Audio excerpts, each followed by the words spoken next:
I do not wish to speak to the mind and the intelligence, but to another part, something that we miss out in the course of our journey of life, and that is the heart. Heart is a seat. It is the motive force of a life. It's not so much the mind, but the heart that leads us, drives us, without our being aware of it. But it's a paradox of this civilization that as we go through life, through this journey, this is the part that is most neglected. It's given least importance. We go through life missing out on it, and we become, of course, very intelligent human beings. We do well outwardly. But as we do better and better outwardly, paradoxically, we begin to lose something that should be very, very natural to us, and that is simply the smile of happiness that comes from the heart. It's a very big prize. I do not know how many of us understand it. I had a very interesting experience as a teacher. I was with the Indian Air Force for 20 years and teaching some nursing students who were going to the slums, as they call it, and they were going as nursing students to help them out, to understand their problems and to help them out. So, they were all excited about we are going to see the slums, we are going to give some help, etc. They are in need. So I told them, okay, don't go with any preconceived ideas. Observe and come back and tell me what you saw. What are the preconceived ideas? They are in great misery and suffering. And so they need help. They need money, they need this, they need that. So I said, for a while, just observe very openly and come back. This was in Bangalore. So next day I asked them, what did you see? Of course, they noted the deficiency of things. That's the first thing that strikes us to the mind. Then I asked them, did you observe the children? Yes. So what did you observe in the children? Were they looking sad, suffering, distressed, or they were looking smiling, cheerful and happy? Now, to my, as expected and to their surprise, they said, no, they were happy. Doing what? They were running on the streets. They were, scantily dressed. They had hardly anything, but they were looking happy. This happiness is a natural state of us, should be a natural state. We are born with that. But what happens as we travel through the journey of life, we begin to lose it. And as we go through life, we bring bar after bar between ourselves and what should be our most natural state. The Upanishads say that, this world is a creation of bliss, delight, but nobody believes it. Why? Because wherever you see pain and suffering. So what happens? Why does it intervene? I'm a psychiatrist and I deal with people who are depressed. And there's a story about a man who visited a place where the psychologically depressed people were there, and there was a person crying Usha, Usha, and he was in a state of depression. So he asked, what has gone wrong with him? Why is he crying out Usha, Usha? Said, well, he wanted to marry Usha, whom he loved very badly, but he could marry her, so he's unhappy. Oh, that happens in life. Sometimes you don't get to marry someone whom you love and you are unhappy. Went on to another bed, 3-4 beds down the line. Another person is also crying, Usha, Usha. So he said, this Usha seems to have, been the cause of many heartbreaks. So he said, no, this is a little different story. The girl is the same. The story is different. This man is unhappy because he married Usha.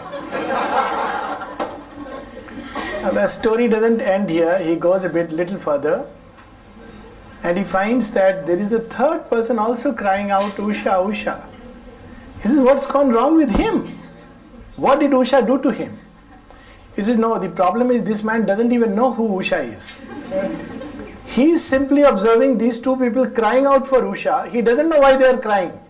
But he believes Usha is someone whose presence would make him happy. So he's crying out, conjuring an image that this is going to give me happiness.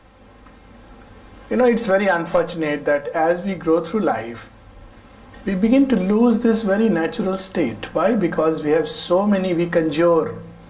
And we conjure because we see everybody crying out. So we take it as a habit that unless this is there with me, I am going to be unhappy. But sometimes happiness can be very, very simple, very, very natural, very, very normal. And why I'm saying this is not because we are just in pursuit of happiness, but we are in pursuit of empowerment of the self. So there was a retinue of a Sheikh Shadi, who was crossing the desert, and he saw a man sitting under in the scorching heat under a palm tree and eating something, and he asked his court philosopher, who is he? Is he a madman sitting in this scorching heat? Doesn't he have a shelter? So he goes there, and the court philosopher sees him and identifies. He says, no, he is a fakir, he is a mystic. What is he doing? He is eating gruel. I don't know if you have tasted gruel. That's how the word comes, grueling affair. But gruel can be tasty. So anyways, he is eating gruel. So the court philosopher goes near and says, I always knew you are a fool. He tells this mystic that you are a fool. He says, why you draw that conclusion about me? He says, if only you knew how to please the king, you won't need to eat gruel for the rest of your life. So the mystic replied that in that case, I think you are a greater fool. If you knew only to eat gruel, you don't need to please the king the rest of your life. No, it can be so simple as that. But as we go through life, different bars are put. We begin to create a kind of illusory world around us. Why you call it an illusory world? Because you catch it and you lose it. You catch it and you lose it. And in the process, we begin to lose something that is so intrinsic and natural to us. So the whole process has to be, when we grow up and we begin to realize, unfortunately sometimes very late, through very hard experiences of life, we have to undertake a very, very long process of getting back what was always ours. To begin with, we lost it. And this getting back the true charge of your life, this is empowerment. Empowerment is not about having something outside. Empowerment is a condition where you are in charge of your own life. You decide your own life. Now, how many of us believe that we can completely decide everything in our life? How many believe that everything in our life can be decided and determined by us? Wait, wow, at least I am glad that there are two hands. But most of us, quite naturally, when we go through life, we feel that there is an unseen something which acts and operates. We plan, things don't happen according to a plan. And we are quite logical in drawing a conclusion that, well, whatever we may do, things don't always go our way. It's a very logical conclusion, no? And to this something unseen, we give a name. Fate, destiny, kismet, God's will, all kinds of fanciful names. As if God had nothing better to do than to act like a CEO, give you some chocolates and, cane. Do you really believe that God gives rewards and punishment? How many believe it? Thank God nobody believes. Oh, you do believe. Okay, fine. I respect it. But, it sounds little strange, that God would be really indulging in something like giving rewards and punishments, lollipops and cane. So what really decides the circumstances of a life? We try, we put ourselves in a certain direction. We also take help, we go and pray. But it looks like there is something unseen which comes and changes everything, like a spoil sport. You play chess and as a child suddenly you're losing the game and children suddenly throw it up. And we just take it for granted as human beings that this is a factor over which we have no control. Factor F, unseen hand of fate. But truly speaking, what exactly is fate? If you really study very closely, then you will see that fate is woven by a material that we supply. You know, when you go to a tailor and tell him to stitch something and he stitches it, and you tell him कि ये क्या तुमने बनाया है, तो बहुत बार बोलते हैं सर आपने कपड़ा जो हमको दिया था वो उसका मटेरियल जैसा है, मैंने उस हिसाब से बनाया है. You are giving me a material which is not very good, so what do I do with it? So when you closely analyze fate, when you closely analyze things that happen to a life, you begin to see that there is something within us which is supplying the material to this fate. And just for a while we'll dwell upon some of these things. We had this 2-minute silence, and of course there was this beautiful sound of Om which was filling our ears. But for a moment when we have no such sound, are we really silent? Often we hear, don't carry mobiles and switch off the mobiles. But which is the biggest mobile and the 24/7 TV? Parents tell now that don't watch television all the time. So what happens when you don't watch television? Are you free from the TV? That's it. This goes on. Sometimes it generates television is all technology and extension of yourself. As we begin to change, new technology will come. Man dreams of flying, this flying. Now what is television? It's computer. They are all extension of something which is there inside. And this 24/7 TV, whose channels or remote is with somebody else, it plays all kinds of scenes. Horror movies, Saas Bhi Kabhi Bahu Thi, melodramas. Have you ever seen that in our mind we are enacting out melodramas? Tragic things we are thinking, this may happen, that may happen, apprehensions. Well, how does a television work? These images are not anywhere stored inside the TV. They are built somewhere else. They are created somewhere else. Drama is enacted somewhere else. They are picked up by the satellite and the technology, and they are projected in the form of vibrations, and we get it on the TV screen. We switch on, as is the channel, so is the image displayed. Something very, very similar happens in our life. We believe that we are doing things, and we all want to. The cry of today's age is freedom, and why not? Freedom, individuality, we all want to, be in charge of our life. But we hardly recognize that there are whole set of influences ready-made, built in, and they come to us almost like the little dots and ones of the television or computer. And as they enter into our arena, we switch on out of habit some channels, and it begins to play. And then this drama which is going on inside begins to come in our real life. Our fears end up justifying us. There is a very well-known thing in psychology. What is, when children are growing through adolescent, many parents tell them that you are no good, you're useless. And many of these children end up proving the prophecy. And then when parents will say, see, I knew it right from beginning. But actually they don't realize that they are pushing the child unwittingly. All parents love their child, but they themselves are not in their control, and these images are flashing on their mind screen, and they simply push it, express it through speech, through actions, and it goes into the child, and the child displays it. So if we really look into the dynamics of what happens to us, we'll see 2-3 things. One is that we are surrounded by a mass of influences which comes from all sides. Have you noticed that there are people, books, places where if you go suddenly you start getting one kind of thoughts and images, and at another time a very different kind. Has anyone made this observation? What happens when you lie on the left side and lie on the right side? Ever made this observation? Please try it. Try it tonight.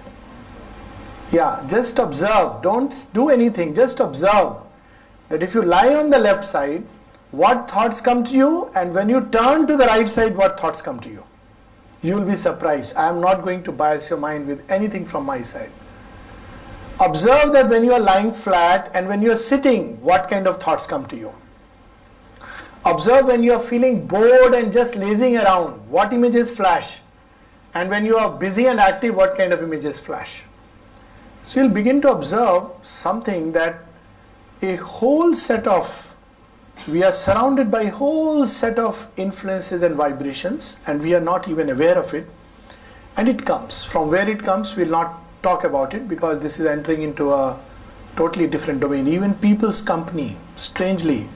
Observe that when you go to a market, you have decided not to buy anything, just to do window shopping. And you end up buying. Sometimes quite a bit. Sometimes realizing that your pocket is and you have decided not to do it. This is just one example, that you go and the market is full of what is called as market forces. And of course, market forces is a different term, used to mean something else, but market forces, literally in a market, everywhere, unknowing to people, everybody, most of the people are going with certain desires, and they project it, and it's there, teeming with that. And when you go there, you just catch it. This is a kind of contagion. We talk about material contagion and contagious diseases. This is a kind of contagion. We don't know it. And this contagion gets into us, and we also end up doing it. Similarly, there are places. You go, there is another kind of contagion. Whatever be your state, I was very happy to go to this meditation room here. I don't know how many have really used this facility or not. If there is one real facility in your university, it is the meditation room, which is tremendous. I mean, apart from all the other facilities, it really is a great facility. And I was so happy, because apart from Oro University, very few places have this kind of a thing. One place I know, Arvind Eye Hospital, has this kind of a facility. And this is a place where whatever, there should be a place where whatever your state, you go there and automatically, as if you enter into another zone. So we human beings live on many, we are surrounded by many kinds of influences, some which we have received right from our childhood with the mother's milk. As they say, anxiety flows with the mother's milk. Even when the baby is in the womb, this is for some of us who are going to be future parents. Please remember that the influence on a child starts right when the baby is in the womb. And there are documented studies that the child, your baby, is listening, is receiving, and he comes out, and you have already given him a whole set of things which sometimes, unfortunately, it takes a lifetime to get rid of. The same thing applies to everyday activity in life. As we go through life, we receive these influences. It's not just about television, it's not just about friends, it's just simply the whole world is teeming with these kind of vibrations, and we are caught up in a zone where there is lot of turbulence, lot of anxiety, lot of fear. It's breathing in the atmosphere.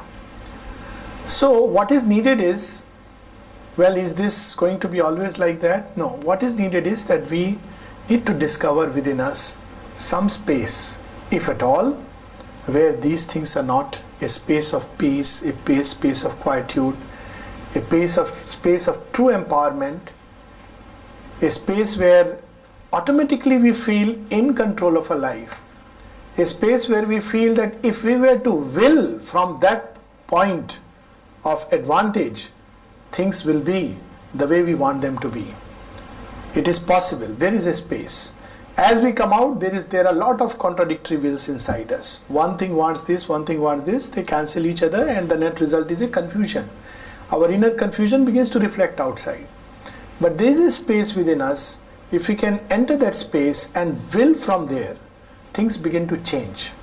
This may sound very fantastic, but let me tell you a real life story. It is there in Dr. Andrew Weil's book on healing. He was an MD doctor, and then he studied alternate medicines, went to Arizona jungles, and this is a wonderful book he has written on health and healing, Dr. Andrew Weil. So he recounts the story of a lady who was suffering from cancer, and she was also carrying a baby, and she was, desperately, because of the pain, she said, "Give me euthanasia." Now, not only she wants to die, there's a baby in the womb, and she wants even the baby to die because she's suffering desperately. So during that time, there was a research going on one of the psychotropic substances, LSD. That was a time research was allowed on this substance because people thought it has some good properties, and it had to be done only on people who were nearing death, because they won't mind, nobody else you can do it because they may get dependent. So this research was being done. Now when she was put under a state of LSD induced hypnosis, this doctor started asking her what's happening, and then he asked her a crucial question as she was going deeper and deeper. It usually gives a very bad experience, I must tell you, but in this case it was a very controlled study, and at some point he asked her a question, "Do you want your baby to die?" And very spontaneously this lady, because at that point all her surface rational mind and the pain, and because of that whatever she was thinking, that was not active, she said no. Then he asked her, "Don't you want to take charge of her life?" "Yes, of course." And that's all. There was no other suggestion given. And as this lady came out, she suddenly felt the need of a great change. The first thing she did was changed her job, changed her lifestyle, changed even her husband, with whom she was going through a very difficult period for many years. And the strange part was that this lady who was on the deathbed, she delivered a healthy baby. She lived on for the next 20 years. When this book was written, she was still alive, and she had changed the kind of job she was doing. Now this happens because deep inside us, there is a kind of original script, and we, over a period of time, because everybody gives their own script to us to enact, isn't it? You must do this, you must become this, and quite naturally we all get at some point cheesed off that, look, let me lead my life. But what really is my life? My life is equally not a life where I am moved by 1,000 influences. My life is not a life which is led by watching the TV screen. Now this my life, the need to lead my life, is a wonderful thing. It's a great thing which has come today. It's like a mantra of the age. But to lead your life, one has to cut through all these layers in which we are trapped and caught, and discover your true angst, your true will. What is it that you really want to do? And if you can really discover it, destiny begins to change. There is a very nice Urdu couplet written by a famous poet, Justice Muhammad Iqbal. Some of you may have heard. He wrote the famous Sare Jahan Se Acha Hindustan Hamara. And he writes, "Khudi ko kar buland itna." I'll speak out in Urdu, then translate it for you. "Khudi ko kar buland itna ki har takdeer ke pehle खुदा बंदे से खुद पूछे बता तेरी रजा क्या है."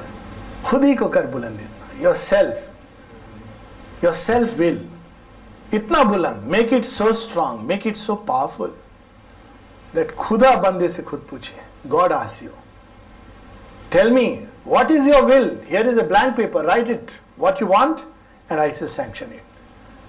Is it possible to make your will so strong? Sounds impossible. But what is man if he is not meant to do impossible things? What is the use of doing things which everybody does? There is a great joy in even trying to do the impossible. If I were to ask, is it better to try to climb Mount Everest? Mount Everest is a figure, doing something very difficult, and fall on the roads than to simply run the run-of-the-mill kind of life? Which is better? Everest. Trying to scale the impossible. That gives man the real sense of manhood. Even if you fail, even if you fall, the effort is worthwhile. But we are made to believe from childhood that our will is very small. Right from childhood. You have a problem, you have a pain, you go to a doctor and he suddenly makes you feel, I'm a doctor, medical doctor myself. And doctors make you feel, my God, this is this. He puts a big label, no? You have a little itching in the throat and he says, acute pharyngitis. Now you feel this is a monster. You know? And you have to take injection, amoxicillin, another monster. So you are caught between two monsters. And you feel, oh my God, I am not in charge of my life. Who is in charge of your life now? The doctor. And the doctor may not be a monster, but after a while many of them turn out to be one, because they capitalize on your fear, because they also need to build houses. Doctors, pundits, all these people capitalize on your fear.